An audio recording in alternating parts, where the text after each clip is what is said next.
There you go. Hey guys, welcome to RTW Main Event. This is the post-game wrap-up show for the first night of WrestleMania 37 live from Raymond James Stadium in Tampa Bay, Florida. I am joined by the R, the B to the V, the one and only RBV, Rick Vickery. What's going on, Rick? Thanks for being here, buddy. Rad Rob, good to be back for RadMania. I got to kick off the week, and I'm here to kind of close it out. Before we jump into this little sum up my weekend. I've been racing, I've been railroading, and now wrestling. I just need some PBR and some Old Crow, and I'm living that redneck dream. You are living the redneck dream. Also living the dream here is the one and the only Yalla Infidel. It is Ben Hameen, the one and only leader of the army, of the Ben Hameen army. What's going on, Ben? I know you have had a long week and a long day, but thank you for being here. Yeah, man. Back home smoking legal. I got more slaps than the Beatles, dog. Foreign shit running on diesel, dog. Playing with a name that shit is lethal, dog. And we're about to get lethal here tonight. It's WrestleMania, the rain delay that was heard around the world. So let's get wet with it. Let's get some titties out tonight and have a good time, man. We definitely have some titties out tonight. We'll cover that here in a little bit. But, yeah, we did start off with a rain delay for the first time ever in WrestleMania history. We had about a 40-minute, 40-minute delay or so, I think it was, leading up. You know, it's funny. I don't even think they mentioned it on the hour pre-show that, hey, it's fucking raining here. We might start a little bit late. No, they go through the cold open, which actually was pretty decent. They cut to the crowd, no fucking fireworks, and then say, hey, by the way, we're in a rain delay. Like, this isn't fucking NASCAR. It's WrestleMania. The show must go on. Yeah, but let me tell you there's something different because this is something the fans don't know. And we saw it and we can rib. Who was it, Mandy or Dana that fell on her ass? Mandy She was standing up and instantly down, right? Yeah. So I've worked 2 outdoor shows where it's rained like this in my life. And, bro, instantly a wrestling ring goes from having all your footing to legit being a pig on ice, bro. Like you're out there on an ice hockey rink in wrestling boots, and you will. I remember it was me and Dick Justice. I took one step and I just started sliding. I slid across the ring. I didn't even have to pick my feet up. It was like being on skis. No kidding. So I'm surprised there wasn't more like. I mean, WWE's fast, super fast, like NASCAR fast when it comes to switching out the canvas. Yeah, canvas and stuff. But, that's just the way it was. And then we had, not that it's his show, but some weird-ass fucking triggered tweets by Tony Khan putting himself over about a show they did in the rain and how he was the hero of the night cutting up red carpets. And this isn't to just say, aha, gotcha. But I wanted to let everybody know that I had the solution. Otherwise, other people would have gotten it. Can't even shut the fuck up on WrestleMania, bro. What a total fucking mark move. Looked so amateur, so on the spectrum in front of the entire wrestling world, bro. Just a bad look and just laughable. Really laughable, bro. He's jealous of Bad Bunny. He is. Yeah. Because how good Bad Bunny did tonight because they walked through that match 200, 300 times the last month. Yeah. He's going to do the exact same thing. If I had it my notes, but when we got to it, I was going to ask you how long.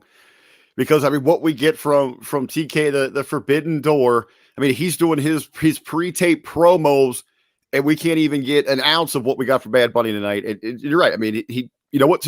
I'll ask you here. Where would you rank, and you guys have, Beast was able to go out there and work with somebody on the outside, carry him to a great match. Yeah. Credit to Miz and Morrison there. Where would you put, Bad Bunny's performance with some of the, the outsiders, those crossovers? Oh, it's got to be a top 3 performance. There's no doubt about it. But there's a couple things that were, because I was thinking of Man Beast, and I go, he's hot right there. There's one time where they're beating the shit out of Bad Bunny the whole time, get him in the corner, and then Miz goes and Bad Bunny hits him with a tornado DT right before the hot tag. Well, that's what kills me, man, because they've walked through this match 300 times. That spot should not have been in there, because a hot tag is when somebody is beat the fuck down and then you either go under their legs and they grab your foot and you kick them off and then you make it. But the fact that he could hit a knockout DDT means he didn't need to make the hot tag, that he had enough in the tank. So what he should have done when Miz was coming in is just bunny hop over him, make the tag. Then people would have been way hot for Damian Priest coming in. Instead, they were just kind of like, yeah, get him. Like, so yeah, worked all that heat. And in one spot, they fucking took that down. And the fans aren't going to understand or see that know what it means, but it does have a psychological effect on the hot tag. And I know Man Beast is going to see that. It's one of those subconscious things, unless you're trained to really know it.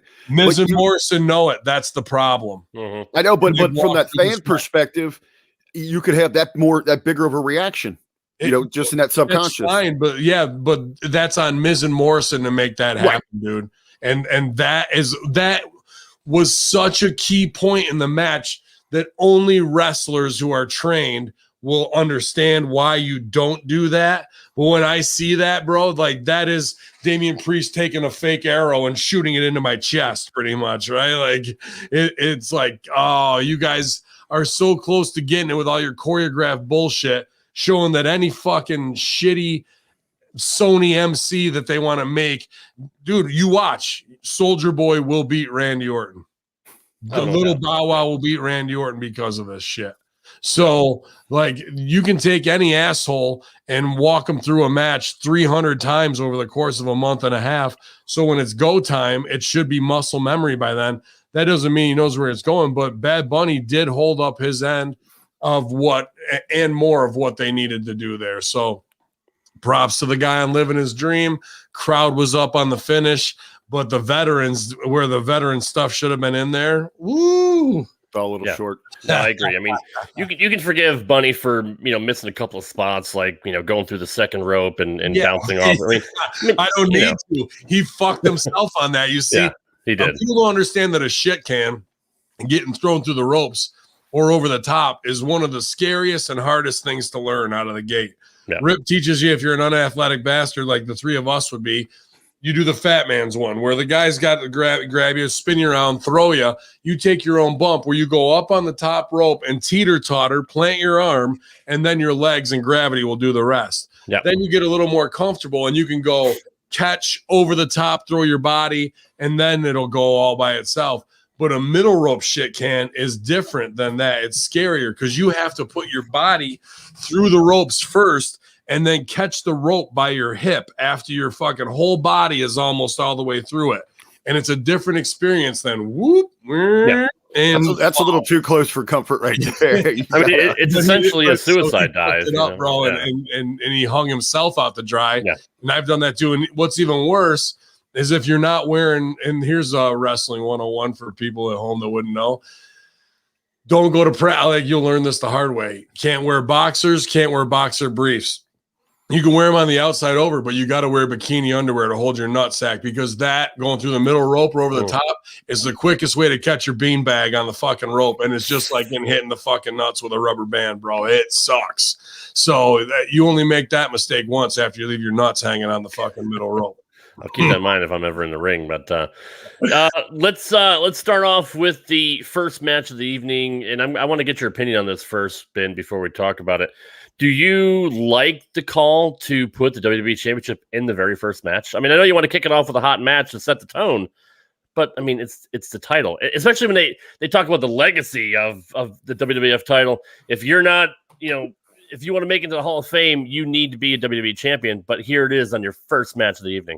I think they had to, bro. I would have done the same thing. Okay. You don't know if that's the big business and you're on a rain delay and you don't know what's coming. I heard there was softball-sized hail in Alabama. Right. I heard tomorrow's supposed to be even shittier weather. So you don't know if we're going to get 3 matches in and the sky's going to open up again. So what that might have been the main event or semi-main, and I would have moved it to the opener too. Okay. That's just I'm not nervous because I bet on Lashley, so I won a little. MSG did too, yeah. So I was happy about that. But because I bet on Lashley thinking he's going to be in the main or semi-main. Now with a rain delay and moving it to the front of the show, you want to use the crowd is hot out of the gate, right? So you don't want to do a heel finish. It's usually babies up at Mania. So Lashley's kind of a swerve. So I was like, fuck, after I placed my bet, I go, now they move that match to the first, they might switch the finish because you want to go babies up. Instead, they went Lashley up, and I was much happier. But it was a great match all the way around, especially even when Drew hit him with the triple DDTs. Good falsy. Yep. When they caught him in the bagpipe lock there, and he got to the rope. Good stuff. And even when he tried to power up and Hulk out of the master lock, but then he just put him back down, and they went knockout finish. I think that was a great call. I don't think Drew was hurt at all. I don't think the crowd was like, what the fuck? And I think Lashley looked as dominant as he should when a guy like that you want to keep it on him. No, I agree. And Rick even messaged me, before the event started, when they were all out on the stage, when Vince was out there. Welcome to WrestleMania. Yeah, it was. That was terrible, bro. Why would you do that? Yeah. Why would that? Let me say, that's Vince McMahon. Like, sure, it's rain delay and he wants to vamp. Yeah. But I bet that was on schedule because he is such a mark for himself of being, we're the first to have crowds back, but you're not. And they're all distance out there with no selling this thing.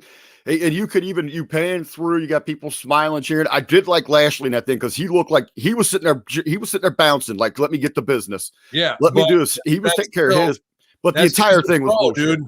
You got Rhea Ripley crying and shit. I'm like, get the fuck out of here, dude.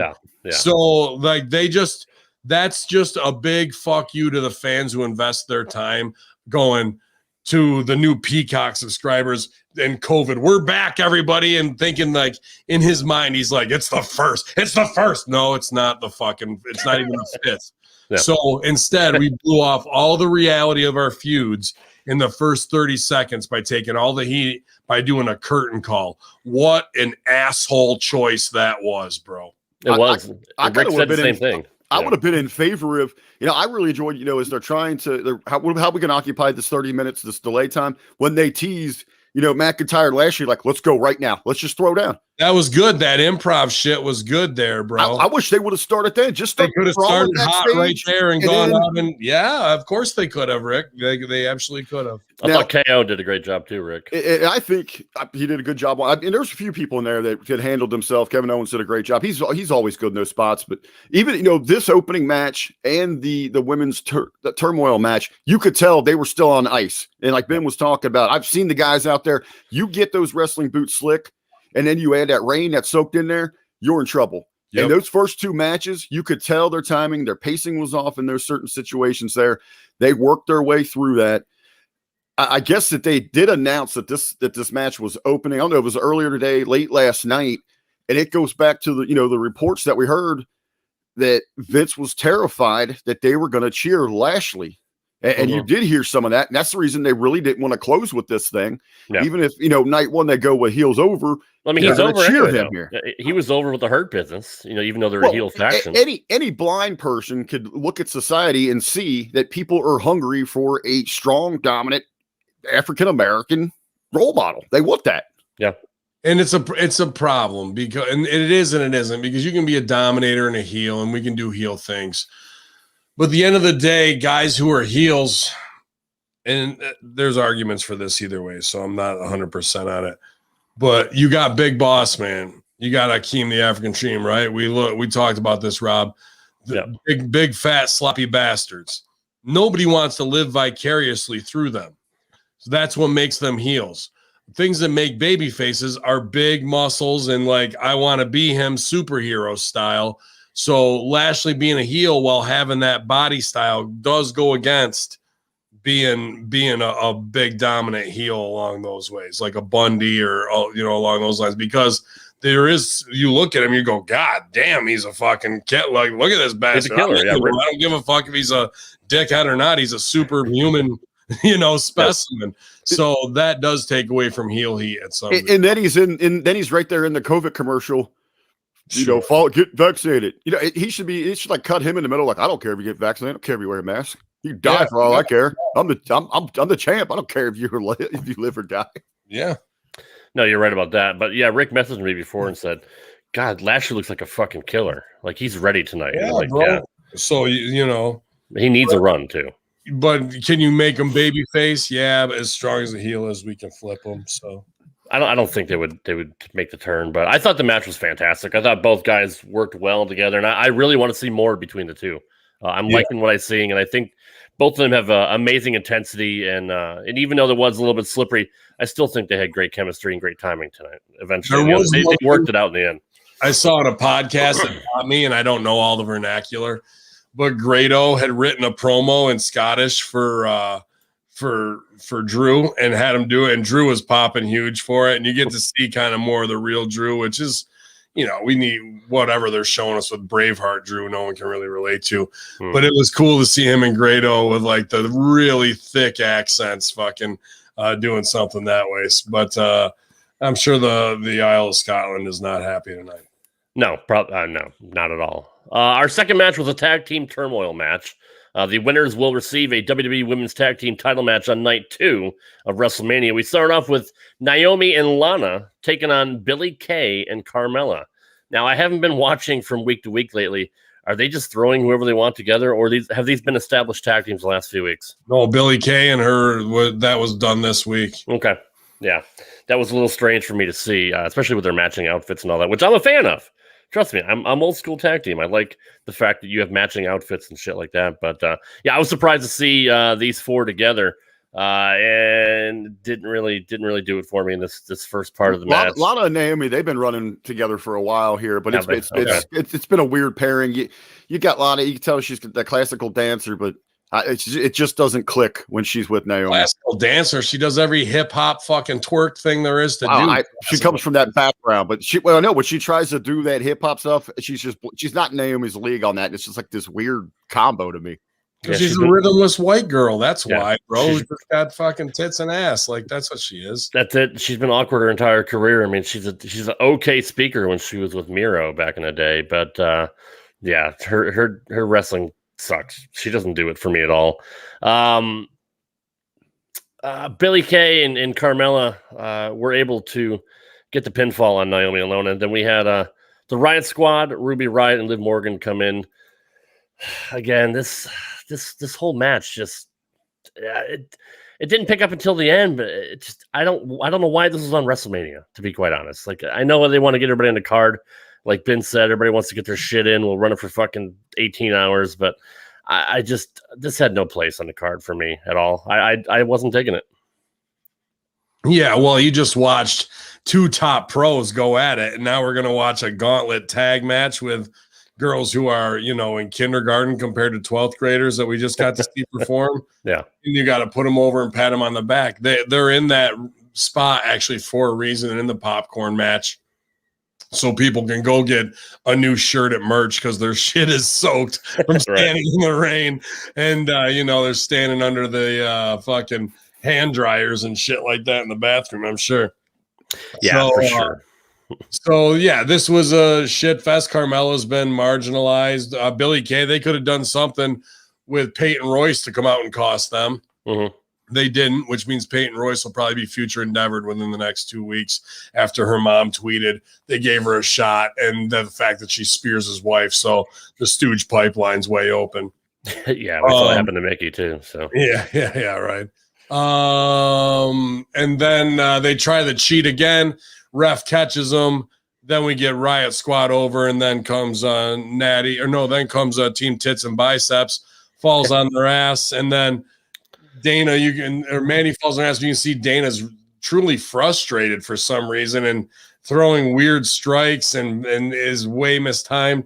Then goes too fast, tries to get her shit in their new gear, which is not implant tight. And comes a titty. We get a nice top nipple shot.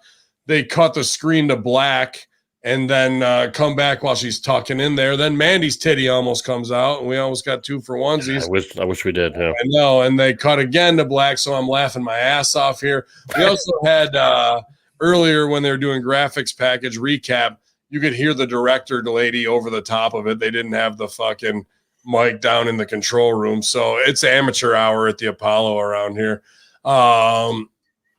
Liv does a pretty good job with the Riot Squad carrying a lot of this. Ruby Riot just broke up a lot of pins. And then we get Tamina and Natty to come down, and instead of sharpshooter, she says, no, get your shit in. Tamina goes up, hits a frog splash that's way too close, and or snook a splash, and 1, 2, 3, and we're out of here way too long.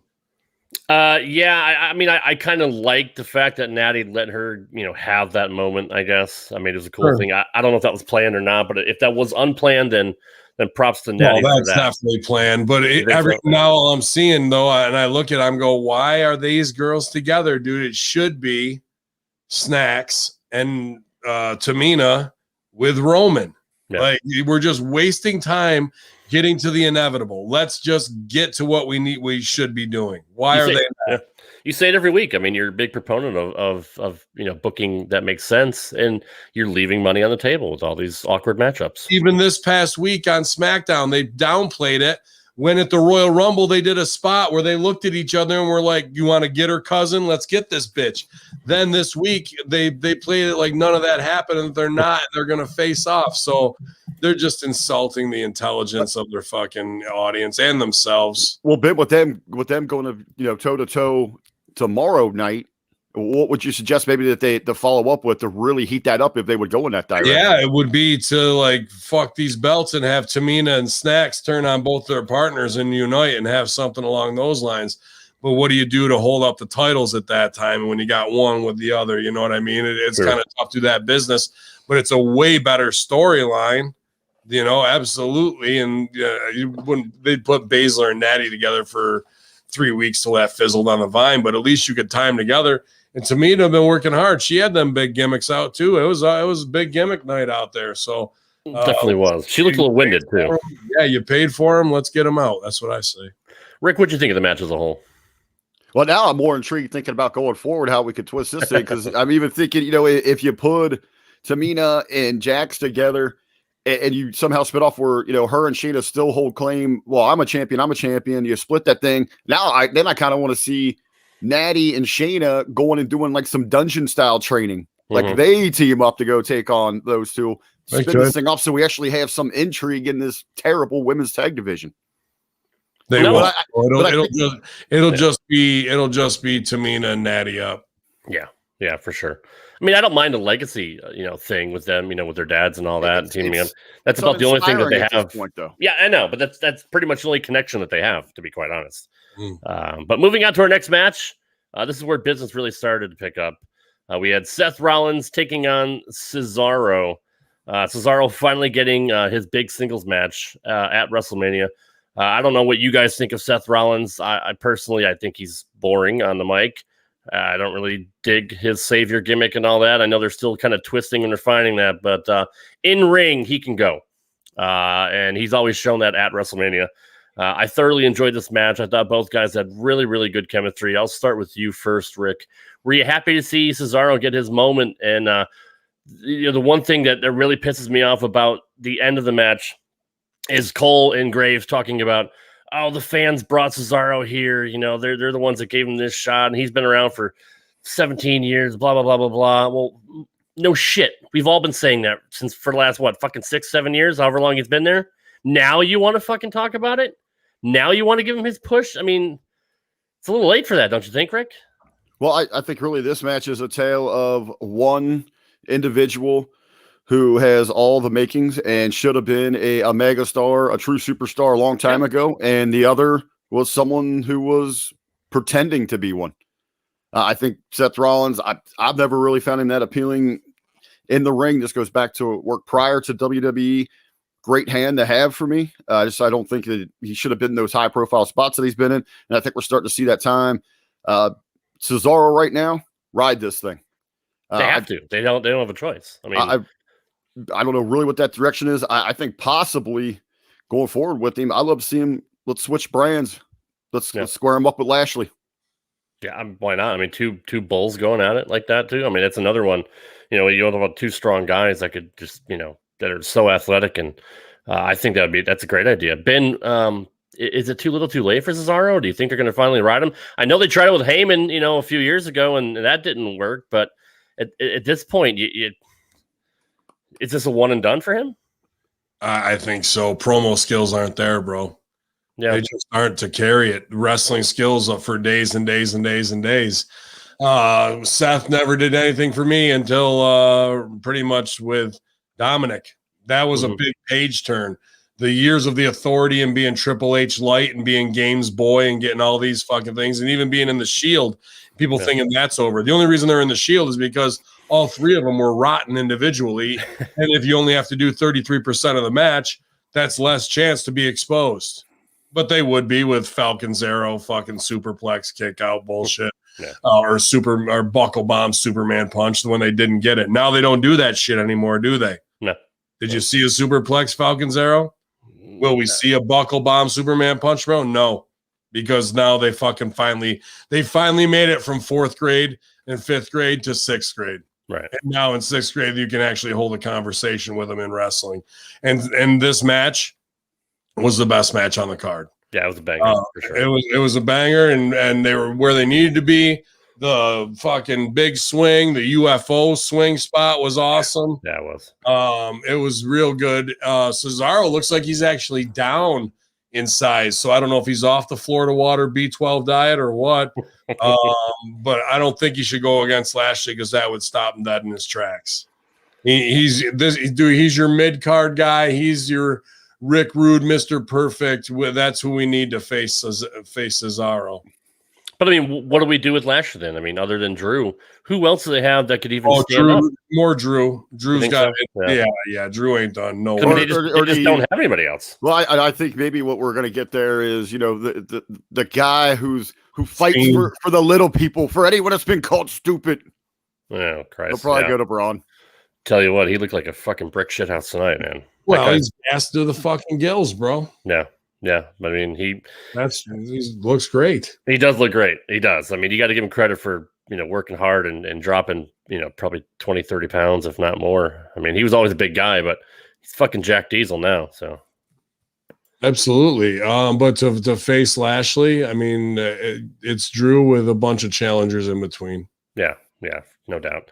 Our next match was for the Raw Tag Team Championship. The Raw Tag Team Champions, The New Day, Xavier Woods, and Kofi Kingston took on AJ Styles and Omos.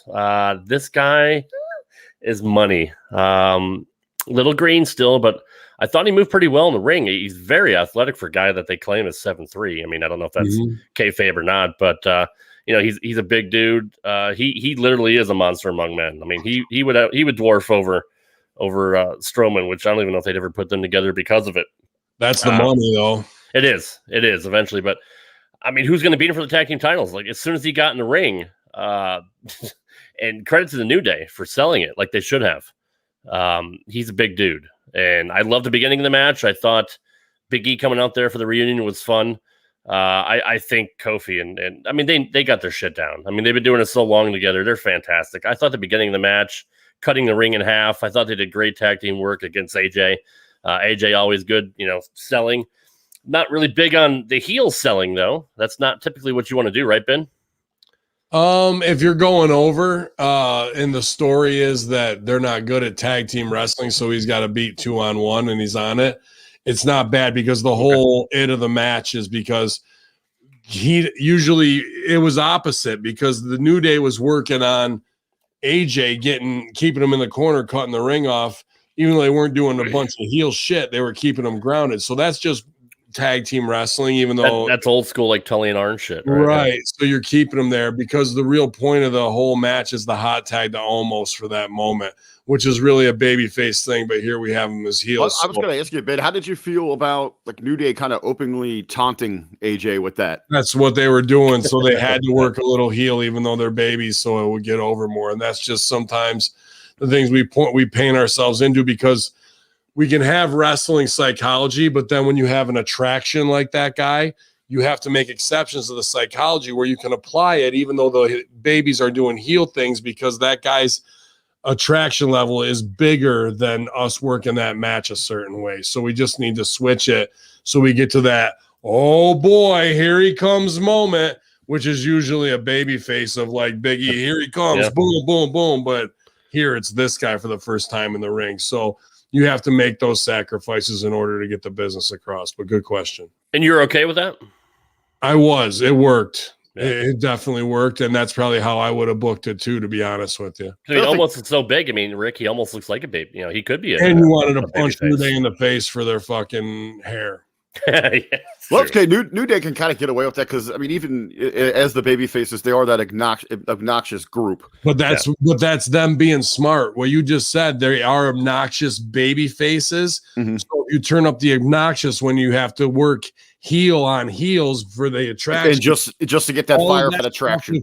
Even with their hair being done like that, that's how smart those guys are. Yeah. Knowing that will get them just a little bit more heat for having asshole hair. That's going to help get him over at the end. Yeah, and believe me, when he turns on fucking AJ in the right thing, and he'll be the biggest baby face for like a month and a half. Yeah, yeah, at least a month and a half. Mm-hmm. I enjoyed this match. I thought everybody worked well together. I thought the camera work was great with New Day down on the mat looking up at Omos and just seeing his presence in the ring. Great production right there. I really enjoyed that spot. Woods gets it. Woods knows the moment. Like he knows how slow to take it. That guy's a pro. Yeah, well, he's got a PhD. So, and I think overall, what made it so great is it's been so long in wrestling where you had that really, oh shit, you're an moment. I mean, he is that spectacle. Mm-hmm. Yeah. And he's as big as Khali, but moves a lot better. Oh, a ton better. He is very quick in the ring and very agile. And I think he's charismatic too, Rick. You guys had mentioned Braun and him squaring off. How about this for the tag team challengers? Braun and Nicholas come back for their tag team titles, and you have AJ Styles and Nicholas just standing in the corners while those two go at it. It sounds like shit, but you could actually get it over. To be honest with you, you could, yeah. Like you weren't being because Nicholas is probably 4 years older now, right? Yeah, that's what it was 4 years ago, 3 years ago. You know, he might look like a 15, 16. Who's his partner going to be? And you bring him out like that would pop the crowd like, oh, wrestle crap. But if you got him to go over, it could work. Yeah. Well, I'm just picturing AJ throwing a fit. Like that's the equivalent to me. That's what you want me to. Yeah, that's the reaction. AJ would kill it with that. Yeah, he would for sure. So we have new tag team champions. AJ Styles, first time he's WWE tag team champion. And his partner Omos, I don't see anybody beating them anytime soon. So I guess we'll see how long they have a run. If they do lose, it is. And obviously, if they do lose, it's going to be because of AJ. Omos is not going to get pinned. I wouldn't have him get pinned if he's going to hang around at least a year, a year and a half. For a year, nope. Yeah, absolutely right. Our next match was the steel cage match. Shane McMahon taking on the monster among men, Braun Strowman. I was not crazy about the build-up leading this match. I'm not one for gimmicky, stupid, the whole stupid thing. It's the same thing with Randy and Kofi, but at least Randy and Kofi kind of played off of legit history when they did it. This is just dumb. This is just Vince McMahon writing to me. Like, it's got his shit all over it. But the match itself, I thought, was pretty decent. Obviously, Ben, I'm sure you saw the whole thing with Riker and Elias coming from a mile away. Yeah, I mean, that's got to play in there and just makes Braun look stronger. Braun pulling him through ripping the cage apart was an impressive visual. Braun giving him a hip toss, and fucking Shane took a wicked good bump there. Sick bump. Yeah, but it was safe. I mean, it was. Shane, when he does these stunts, practices them on the crash pad. I bet Shane's did that probably at least half a dozen times, which is scary as fuck, right? Mm-hmm. So when he does it, when it needs it without the crash pad, it's going to be there. I'm sure he's going to be feeling it for the next week to the rest of his life. But it was solid, man. The only thing is, Braun was hitting him with offense early on, and Shane wasn't dead enough. Shane would be up against the ropes and shit, and he'd be too alive. Braun should have been dragging him around, He just got too much on the big man early there was some really bad shit. They get up to the top and he fucking bends a piece of steel and comes down, hits him in the leg, hits him in the back. Braun feeds around. Shane's waiting for him. Braun bends over so Shane can hit him in the fucking back again. Like, just really phony. But by the time you get to the end with him ripping the cage apart, nobody gives a shit. You know what I mean? That's all you're going to remember, pretty much. That and the bump off the top. So right, and the pin is the right choice. Yeah, they did their job. Well, I was going to say, Ben, outside of the poor execution there, did you think the effort, the direction was right in how they went about trying to put? I mean, it's hard to put sympathy on a almost 7 foot monster. That's true. Well, that's why you have to go attack his intelligence, and make him stupid. Like, it has to be a psychological game. But why is Shane doing this? We just get these stupid little promos backstage to try and fill in the gaps.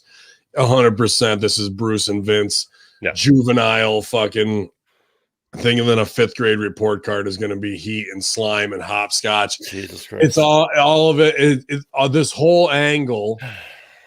This entire angle is because Braun Strowman was frustrated with his spot, went to Vince McMahon's office, had a slight nervous breakdown, and admitted that he was possibly suicidal to Vince McMahon. Vince McMahon then goes, "I'm here for you, pal. I'm like your father figure, and you can do it. You're the man we need. You're going to get a big push." Then Braun leaves the office, and he goes, "Deucey, get in here." Because you're never going to guess who almost tried to kill themselves. Yeah. And then they go, "We're going to fuck with them every way we can." And from there, they know that he's mentally crippled, and that becomes the story of Braun overcoming mental crippling. Because somewhere in Vince's twisted mind, he thinks that Braun going over here is actually building Braun's self-confidence so people won't call him stupid and he'll have more self-confidence in himself. And that's what there is some weird father figure love at the base of this Freudianly. But the reality is it's him and Bruce at their fucking lowest and stupidest creative levels. Yeah, no, it's like the most ass backward tough love. Never did. No, yeah, absolutely. It's possibly the same way his father dealt with him. No, that's true. That's true. And Shane, obviously, Shane can go. I mean, you got to give the guy credit for being 50 years old and being in great shape. And I mean, he still gets around pretty well. I mean, he's a great athlete. Fuck is that thing on his jersey on the side that looks like the Freemason compass, but there's no square? I couldn't tell either. Yeah, I didn't know what that this is the 3rd jersey he's had that patch on. Might have to have somebody dig into that for us. Yeah, I asked Damian Sandow, but he denies it. But I fucking gotta believe, why would you have a compass on your fucking sleeve? Yeah, for sure. We'll have to do a little bit more digging into that. We introduced the class of 2020 Hall of Fame. It's good to see the Bellas out there and JBL. Rick actually wanted me to ask you something, Ben, as we were watching the pre-show. They brought up a spot of, what was it, race between I was going to ask when we get to the main event, but yeah, it was weird. I don't know if you watched the pre-show, Ben. I usually don't pick up on them. On the pre-show panel, they have JBL go to great lengths. This isn't a black thing. This isn't a women's thing. This is a wrestling thing. Why? And then you got Booker T sitting there just staring right at him. I mean, they're like, is this him off the cuff doing a white guilt type thing, or like what he got, briefed on that by Vince and Bruce that Booker T didn't, that they wanted him to be the one to say it. It's very strange. It's as strange as Seth Rollins doing the Martin Luther King Day voiceover. Yeah. Well, and what's funny is they in the pre-show they're having JBL talk about this in length with Booker T right there. I mean, even if he's just going off on his own, I don't know why you just don't cut the hell away, because then in your main event, I mean, that's what they're continually putting over. The first time that 2 black females have been in this spot, had this moment, I actually immediately sent a message over to Paz because the information that guy just has randomly available on the top of his head is incredible. I said, has there ever even been 2 African Americans, 2 blacks that have main event against each other? I don't even know if there's even been a black in there besides The Rock or whatever in a main event. Because I think Booker T was in the middle of the card when he took on Triple H. Yeah, he was Triple H at that point. But Kofi taking on anybody. Kofi and DB. Yeah. But like that would have been a better moment, especially with things that are getting banned, for JBL to go, Booker T, I wanted to ask you, I know race relations have been hot, but there you go. The way I see it is this isn't anything to do with whether you're a man or woman, whatever color you are. This is about being an athlete. And these 2 women are athletes. What are you thinking? What's in their heads tonight as they go into there? So you could quantify it. But instead, they always do the black experience through a white person. Yeah. Well, it was pretty much the equivalent of, they were saying, Black Lives Matter, and JBL just pops in on the commentary like, no, all lives matter. I mean, that's essentially kind of what he was saying. Pretty much. I like what the way's been saying is you have JBL open the conversation, so it shows that you have races with a real honest dialogue. Absolutely. And that projects to your audience. Teachable moment. You think JBL did it on his own then, Rick? I mean, does he figure that him and Booker T are friends and he can take the heat for it? The people that we work with and what we get to know about things, how they work backstage, no. But then you got Rosenberg chomping at the bit, who's the guy who's the hip-hop Jewish fanatic who wants to have all the black culture answers to fucking put it over as well. So everybody's just waiting to get their shit in, and Booker T's just sitting there, fuck you, sucker, at the end of the day, and not saying shit like a real worker would. Yeah. So. Tell me he didn't just say that. Laugh. It makes me laugh. And then we didn't even cover this. Then you go to Hulk Hogan and Titus O'Neil co-hosting the beginning of the show. Hogan couldn't do it himself, so you had to have a black guy out there with him because of Hogan's history. Well, it is. I don't want to. I that's part of the rib because of Hogan's right. history, but it is Tampa. That is his. Titus is there. Titus. I mean, as a college player, that guy's a god there, and they wanted to give him that shine, but that opening was not timed, written well thought out. I got word that there were, and I missed this part, I got to go back and watch it, but whatever the bunny dance along was there, that they were putting that together this afternoon. They didn't have that script. They were putting that together this afternoon, bro. Were they putting the outfits together? Because why the hell are their ears falling off? That was what was. They had to hold their heads and shit. Right? Yeah. Who got there this morning to put them on, and at 1:30, 2 o'clock this afternoon, they just started figuring out the dance moves together. Wow. And I don't think that was the worst part. But what was up with the off cue, the mics, the lip syncing? I mean, I missed it. I don't know. I hadn't seen it yet. So. Oh, okay. I mean, I just know that it wasn't something like. A week ago, they brought in a choreographer and everybody knew what was going on.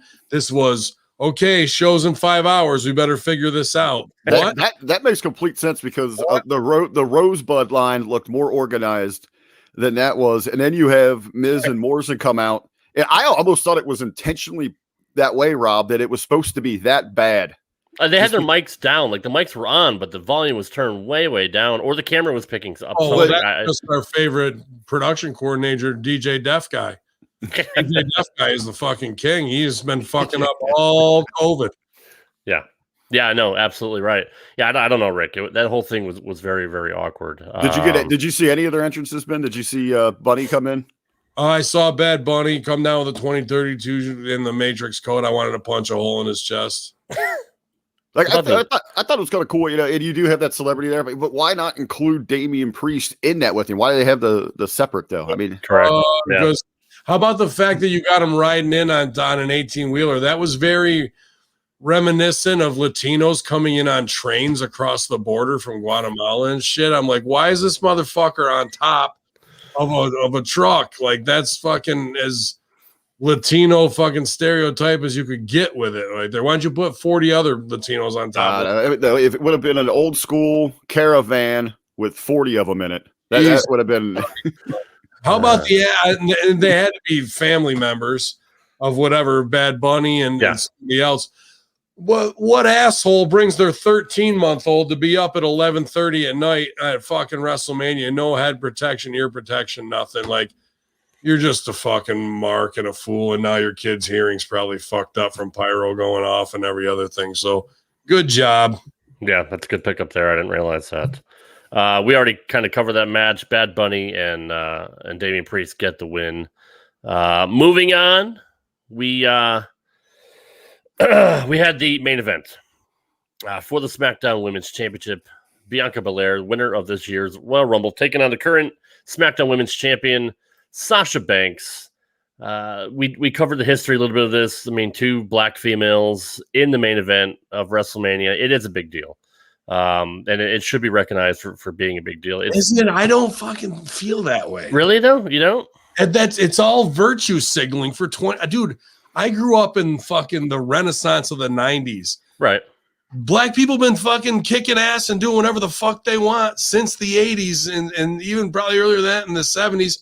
But wrestling's always been behind that, man. Michael Jordan, Flo Joe. Right. We came through all this shit. Like, people are like, they make it feel like they just got freed from slavery 2 years ago. No, I get that. But I mean, historically, actors, we don't look at this as like, because of George Floyd and everything that's going on, there's all this virtue signaling of like, it's two black women.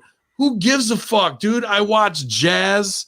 I've watched plenty of other fucking top women who, right, like Awesome Kong, like who could been and should have been in the main events. So it's like, and I'm not trying to shit on you, but this area of like the first black, who gives a motherfuck? Black people have been whooping ass at sports since 1950. No, I get that, but I mean, historically in WWE, that hasn't been the case. That's fine, but that doesn't. Vince McMahon and Bruce's booking of Enlightening of putting two black women in isn't anything. She's a thoroughbred athlete. You look at her, she's a fucking superior human. And Sasha Banks speaks for the alien race. I don't know what the fuck her deal is, but dude, it's not the fact that like a black woman with green and fucking blue hair. The last thing I'm looking at her as is a black woman, dude. Like that type of shit in wrestling of the first ever, the minority, this, that, other. Fuck that commentary, bro. I'm done with that shit. Well, let me play devil's advocate then. It was a big deal to the two women in the ring. It shouldn't be. The big deal should be you worked your ass off to get to the pinnacle of that profession at WrestleMania. You've gone through all the bullshit. You've risen to that point to get to the fucking spot, and you're that competent in the ring that you're about to kill it. That we know the gorilla press spot is going to get over, that we're going to do shit with the hair and da-da-da. Not the fact that it's women, we're black, we're fucking revolution. No, it's just we're good enough to be here because we worked our ass off and we politicked and played the game well enough to fucking get here. That's what wrestling is about. None of the other bullshit. Speaking of that gorilla press spot, though, that was pretty cool. But Rob, to your point, where wrestling is WWE specifically, they are behind that trend. You're right. So they're like 8 to 10 years behind. That's even more of a reason for them not to point it out. Mm-hmm. Okay. Yeah, no, that makes sense. Yeah, because then you're sitting there like Ben saying, like most people are like, okay, that was happening 12 years ago. You're just getting on board. I mean, it makes them look bad. And this is not for me to say because I'm not, African American, what have you. But to me, that hurts young, or maybe it does good, and maybe I'm wrong. But to me, that hurts fucking young African Americans who are impressionable. The 8-year-old girl who's getting to stay up to watch that, when they go, a young black girl made it this far. No, a woman who worked and had work ethic and applied herself through college and sports and made it that way is in the main event. Not because of the minority aspect of it. You really marginalize people into groups that way, and a little kid might not be thinking as much that way. And the more you put it over, they have to fight for that group instead of bridging the divide of showing that wrestling is where the melting pot is. That's the problem I have with it. No, I get it. And thank you for explaining it that way, because I mean, this is why I love sitting under the learning tree with guys like you and Rick and guys that have, alternate perspectives than I do. To me, I thought it was cool. You know what I mean? Like, yeah. I'm also the guy who wrote the Grape Drink Connection and had two black guys come out and drink grape drink like it was Popeye's spinach and kick the fuck out of everybody. So and I'm also the guy who plays a Muslim extremist stereotype character. So do as I say, not as I do. Right? Yeah, that's fair. I'm as guilty of being as a asshole as anybody else in this business, man. Did you think what do you think about Bianca showing emotion before the match started? That seemed real to me. I don't know if I liked it because you're in the main event, and when you do that kind of shit, it makes you look like a mark for wrestling, as opposed to having your game face on, ready to fucking be the EST.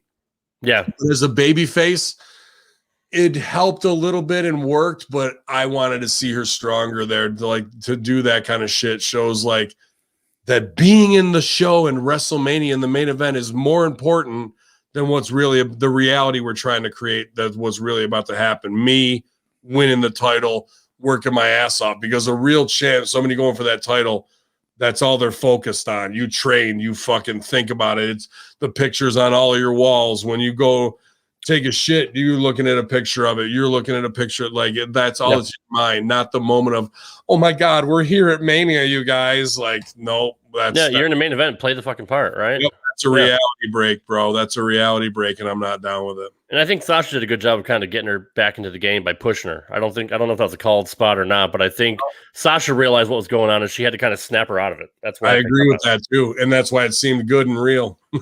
Yeah, for sure. Rick, what do you think of this match as a whole? I thought, when it looked like they were on their pacing, I was getting into it, and then they would kind of slip up a little bit here. You're talking about, Bianca's emotion there. When she went into the Rumble, I mean, it was head on. Yeah. She had that great energy. She was fighting. Then she saved that emotion for the post match, which I think made it that much more impactful. Like I said, the gorilla press spot, I mean, it just shows, it's just pure power, her athleticism, absolutely, how special she is as a performer. I thought it was kind of, I thought they played to the hair quite well throughout the match. Yes. Bringing it back into a few different parts. But I don't know, even that finish still, I want to go back and rewatch it because it just seems so out of nowhere. For that moment there to close the night, Bianca really coming of age from where she's come from a year, where last year she's playing third wheel and something between Rhea and Charlotte and trying to break through. And now she's there in the main event. I would have liked something more decisive so they really could define that moment for her. I think she's still a little bit something that's up in the air now. They're going to go back to, and I think she's a little bit green still. I mean, I think she still has a lot more maturing to do in the ring. I think that the finish might have been a little bit convoluted with all the reversals and all that, and she kind of messed up the timing of her finish. Now, here's one thing that scares me though, is I was waiting for the link here, and we're getting ready to go on air. I made the mistake of continuing to let Peacock run on, and they immediately jumped to the bump. And they immediately, the first thing they report, Bianca Belair, new SmackDown Women's Champion. We can report to you that the women's locker room is cleared out and they're all rushing to Gorilla so they can all celebrate together. Immediately. So what are we going to be talking about tomorrow? What are we going to be talking about Monday in the locker room? It's about social media and how they just pissed it all away and flushed it down the toilet. Yeah. But they did that in the first 30 seconds of the show. Right. When they marched them all out there. It was all fucking phony after that, bro.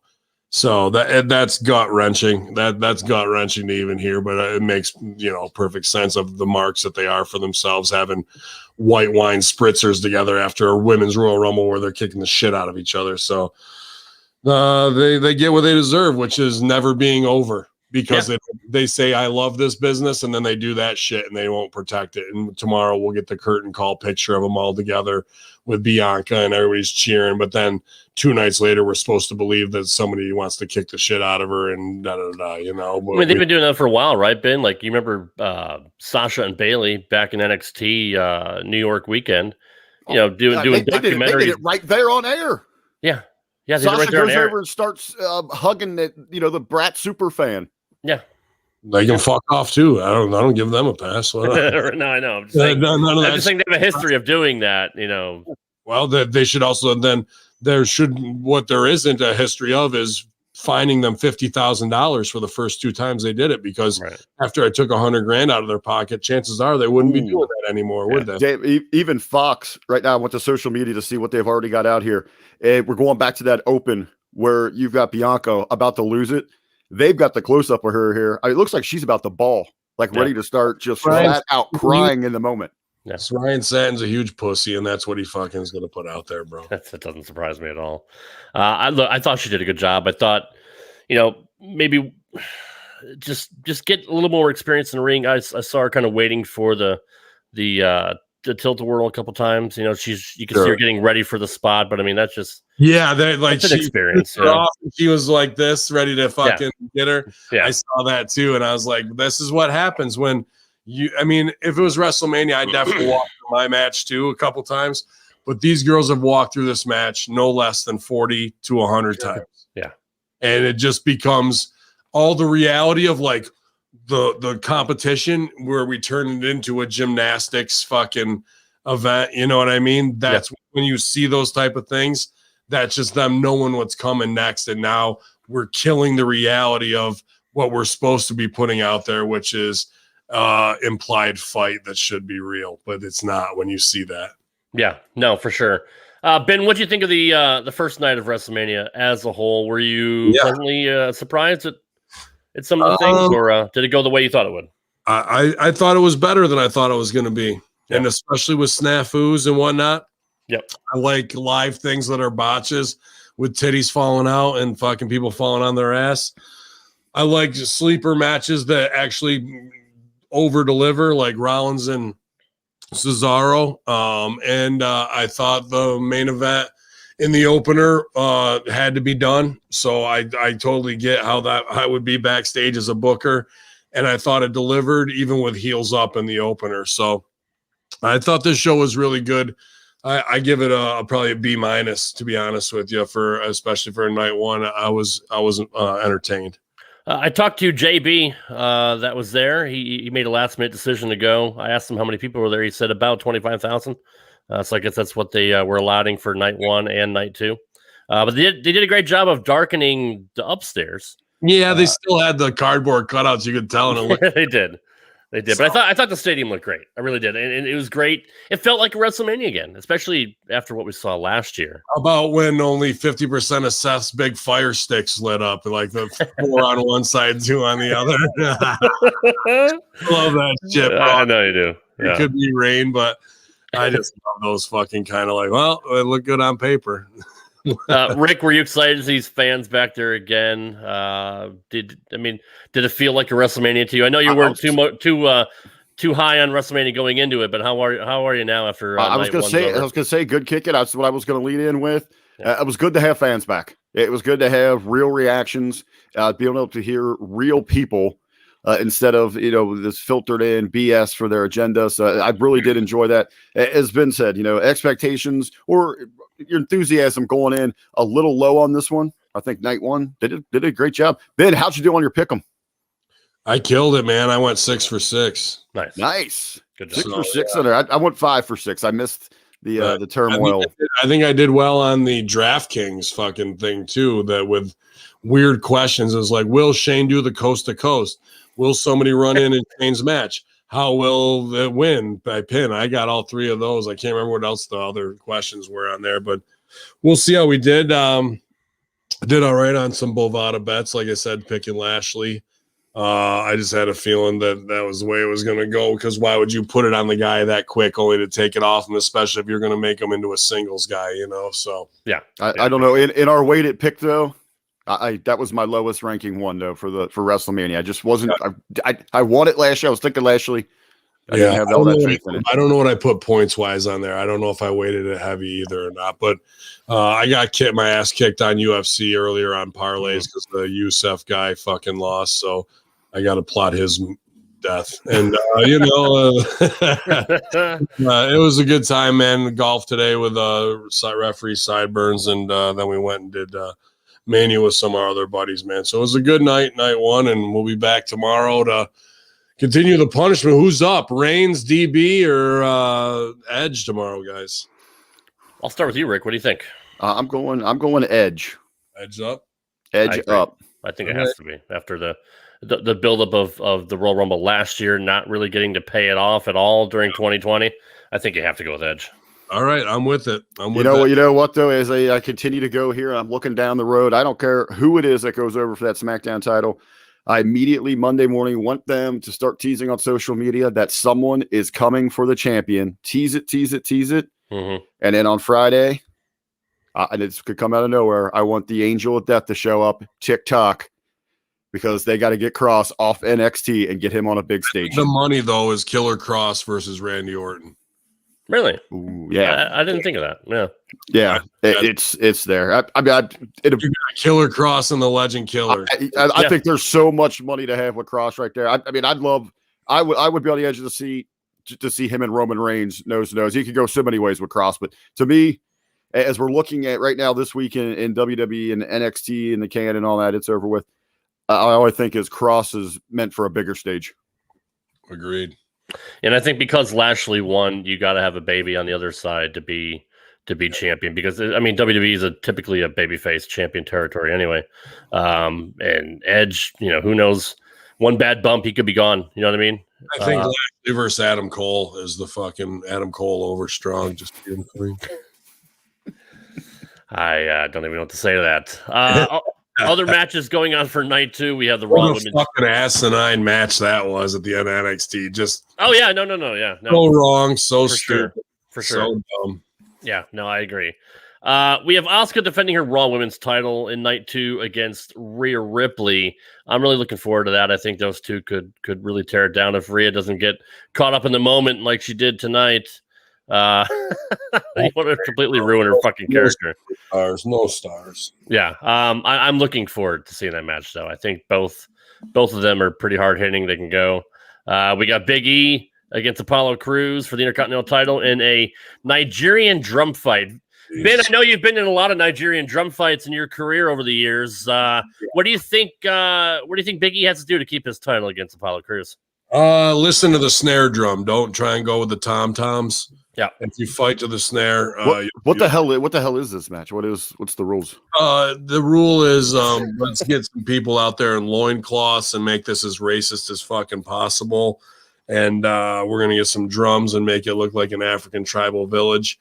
And it'll be the dance sequence to Coming to America when they all come into the palace. That's right. Yep. And then he'll whip the fucking spear around his head, put it in the ground, and then they'll fucking have a stupid wrestling match. I saw that a couple weeks ago. I saw a black man in the ring with the spear, and I said, "Is this really 2021? Is this what we're doing now?" That is nice. The thing is, though, when you look into it, because I did too, it goes back to the history. Yeah, folklore, but it doesn't matter for the people at home, the Karens, the casuals, that guy talking like Idi Amin with a fucking spear in his hand. Ooh, nation. He did the reverse Kofi. Like Kofi first came out from Jamaica, right? And then he was South African, and then he was just from Boston.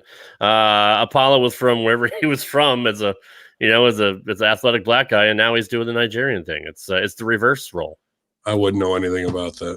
Yeah, that's true. Jesus Christ. I don't know where to segue from that. We also have Riddle defending his United States Championship against Sheamus. I probably know the answer to this, Ben, but are you a Matt Riddle fan? The stuff they have him doing, no, but the in-ring is pretty goddamn incredible. Do you think he's too stiff? Not sloppy, like RVD was stiff too, right? I like to deliver it. Okay. That's how. But there's a lot of guys I know, if you even came close to hitting them 10, 20% of what Riddle does, they'd be like, what the fuck are you doing? Mm-hmm. But if he hits me like that, I go, okay, now let's have some fun. I think that's the attitude he's going to get with Sheamus. I'm looking for a receipt. I just know that you're going to work snug. That's where we are. Then that means I can glom you on the back harder than I normally would. And the people are going to go, oh. Yeah. Okay. Yeah. I prefer watching a style too. I mean, I like watching guys like Regal and Bob Holly and guys like that could lay it in. If you get a receipt from me, it's because you punched me really hard. So I'm going to do something that sucks, like put my finger in your eye, put my thumb in your throat, something you're really going to feel and be like, I am not going to do what I was doing again. Like, it's going to send the message. It's not just going to be, I punch you back in the face because you punched me. I don't do my shit like that. Right. Rick, what do you think of Matt Riddle and Sheamus? It should be a hard-hitting match. Well, I said, Ben said he'd like to see somebody get in there that can take it and give it back, and Sheamus is that guy. Yep, 100%. And Sheamus, that's what. Do I see Sheamus? I'm like, fuck, I want to work Sheamus, but he's a heel too, because like that's the style of shit I like. That's real men making a fight that is fake look very, very fucking real, because it is about 40%. I was going to say, I'd see you as a corner man for Sheamus, leading a little a faction there for guys like that. I look good in suspenders, bro. The new League of Nations. We got Kevin Owens taking on Sami Zayn. I do like the history between these guys. Have we seen it a million times? Yeah. I mean, who gives a fuck though? These guys are two guys that know each other like the back of their hand. They're going to go out and have a fantastic match. I have no doubt. Are you guys looking forward to this match, or do you think it's been done too many times, Rick? Well, you're talking about the athletic aspect of it, the physical aspect of it. I hope we get more storytelling here. Sammy's one of the highlights when it comes to character and getting things done like that. I think Kevin Owens can play right along. I hope they give us something that people aren't expecting, that, that isn't the same match that we've seen going back to, Ladder Wars and, everything pre that, Ring of Honor. Right. Do something different here. Let's get slow it down, some traditional storytelling, mix it up. I think and it will surprise people how good it'll be. I'd love to see Sammy pull out the fucking El Generico in the middle of the match and just pay homage to that. I mean, I don't think it would ever happen, but that'd be kind of They never would, because nobody knows about it. Nobody knows except for the smart fans, right? Yeah. They wouldn't do that there. What do you think of the storytelling in the build up to this, Ben? I mean, I know, like I said, we've seen it before. I loved it, but I love the parts that were on Sammy's Instagram that weren't on WWE TV. The bit he did with fucking Corbin backstage on his Instagram was probably the best thing of 2020. Yeah. Like blurring the lines between reality and in the back and wrestling. And it was very good. But then the next week they do the fucking premiere of the thing with Jake Paul or Logan Paul or whatever. Logan Paul. Yeah. And he's dancing like an asshole wearing a fucking shiny Roddy jacket. You know what I mean? So, like, it's completely different from the really good Alex Jones conspiracy stuff he was doing on his own to this fucking clown ass act. So, but the clown ass act is what most people see instead of going to his Instagram, because they didn't put that on TV. And they have Owens at minus 550 to go over strong tomorrow. But if it was me, I would keep on this with Zayn. And why would you have Owens up? Like, Owens doesn't need to win. And like Owens is in bad shape, and fucking where's he going from here? What are you going to do to spin him out? Yeah. Are they really just going to get it to the point of doing what they want to do last year and having Owens take the big bump off the fucking pirate ship tomorrow? That's all I can see him doing. Yeah. Yeah, that's a tough one. Randy Orton against the Charcoal Fiend. Fiend up. Yeah, for sure. That's pretty much a no-brainer. Are you digging a new look? How long can that really last? I don't know, because you got to spin them out. Where do you go with them next? Yeah, they kind of fucked themselves into a corner on that one. Really. Yeah, like you got to keep that guy in the main event. So, well, that's traditional to Fiend. They fucked him over since the beginning, right? Yeah, but I think him versus Edge has money on it if Edge is a champ. Yeah, true. Rick, what do you think of the Fiend, and how long can they carry this this He's on Raw. He's on Raw, right? Nobody gives a fuck about that anymore, right? Yeah, I mean, I'm sure they're gonna have a shakeup, superstar shakeup here. There's two groups that give a fuck about it: Fox and USA. Well, yeah, true. I think they have a superstar shakeup coming here in a month or so. We'll probably get one within wild the card. Yeah, we're bringing back the wild card. Pal. But this whole burnt to a crisp thing, Rick. I mean, how far can you play that out?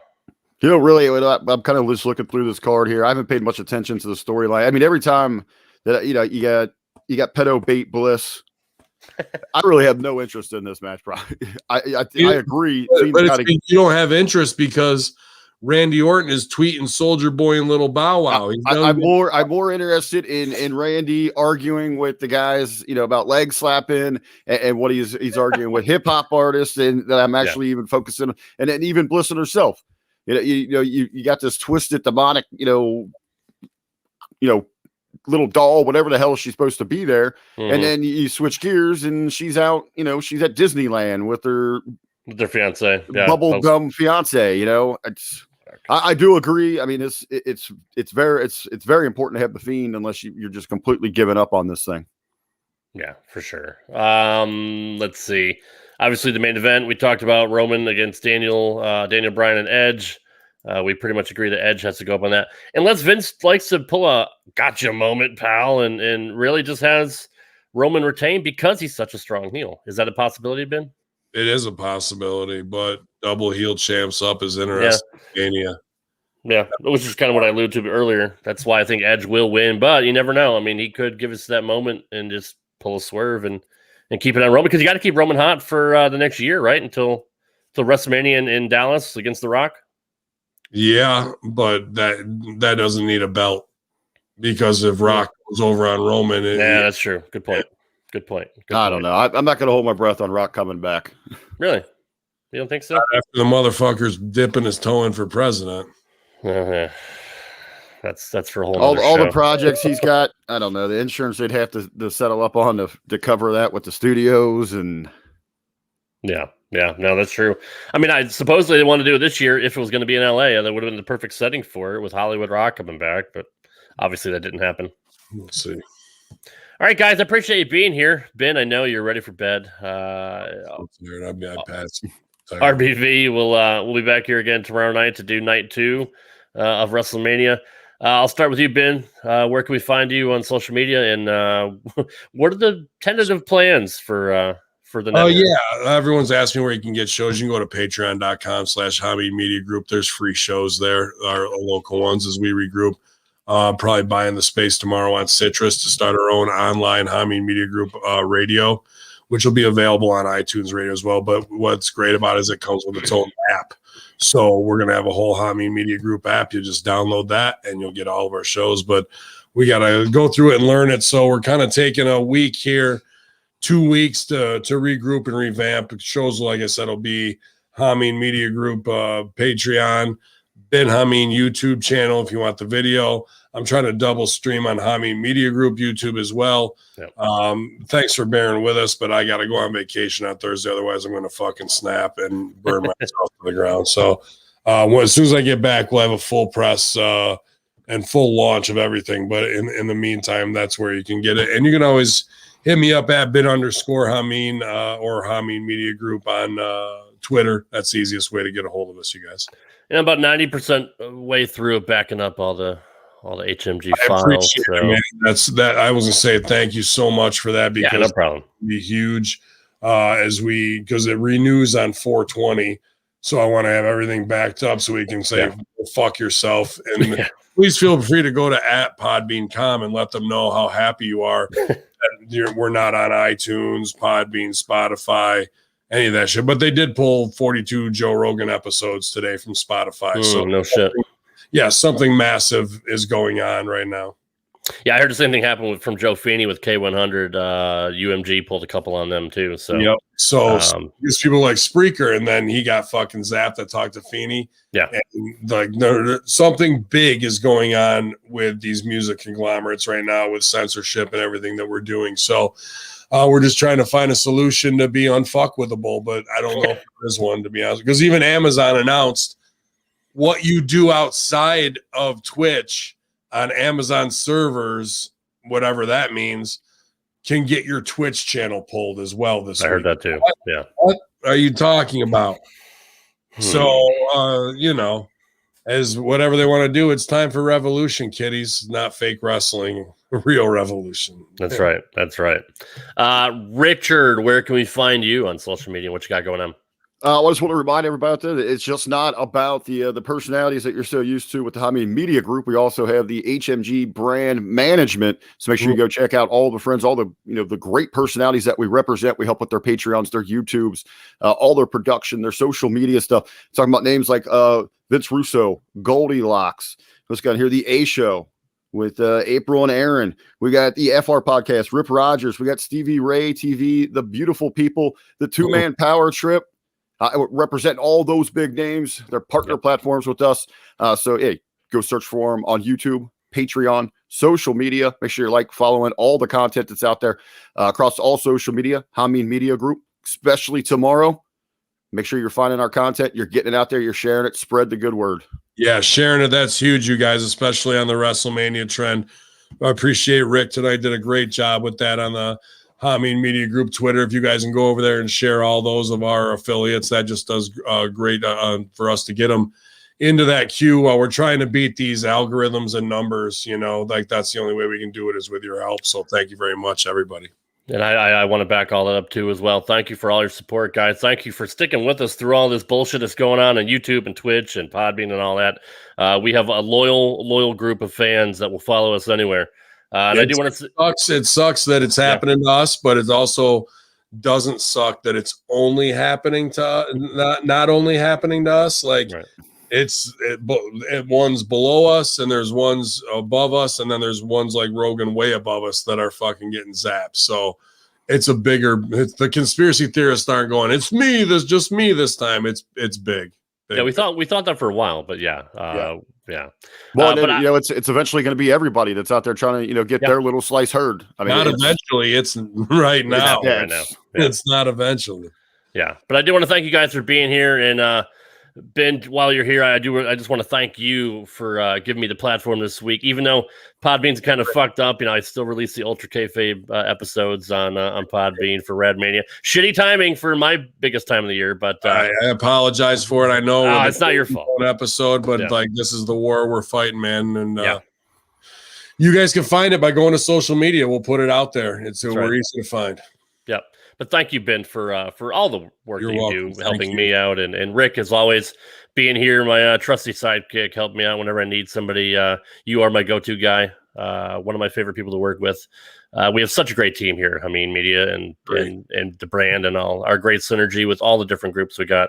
Now is a great time to be a fan of our content because we have a lot more coming, and Ben still has more coming that he can't mention even yet. Two more brands that we haven't even launched yet that we're working on, man. So it's definitely been a great 2020, 2021 for HMG, regardless of the info war we're fighting. We're getting opportunities to work with top name stars and develop for them. And after 3-4 years of a pet project, now we're starting to turn a corner into a whole new chapter of Hameen Media. And it's because of the foundation, groundwork, community members, hosts, propaganda artists, social media experts, and everybody participating from the Pick'em Challenges. Pick'em Challenges will start all over again, WrestleMania to WrestleMania. Yep. So no better time than to get in the Facebook groups for Hameen Media Group and enjoy that. And Stevie Richards Fitness, we're all doing that together as well, guys. So thank you for another awesome year, Mania to Mania, as we clock it. And Rad Rob, a great week of extra shows and extra bonus content here. Thank you, sir. Absolutely, no problem. It's my pleasure to do RadMania 3. We got one more night, though. It is WrestleMania Night 2. Rick and I will be back for the post-game show. We'll have a couple different run-ins, too. Michael Jargo should be here. I think Paz might join us. And Chad, also from the two-man power trip. Jargo, that fucker ain't running anywhere. Yeah. So join us again back here on YouTube, Twitch, and Facebook for our live stream of the WrestleMania Night 2 post-game show. Right here on Rad Rob Radio Network and Hameen Media Group and Hacker Hameen. Thank you, gentlemen, for joining me. You guys have a great night. We'll see the rest of you tomorrow, right after WrestleMania Night 2.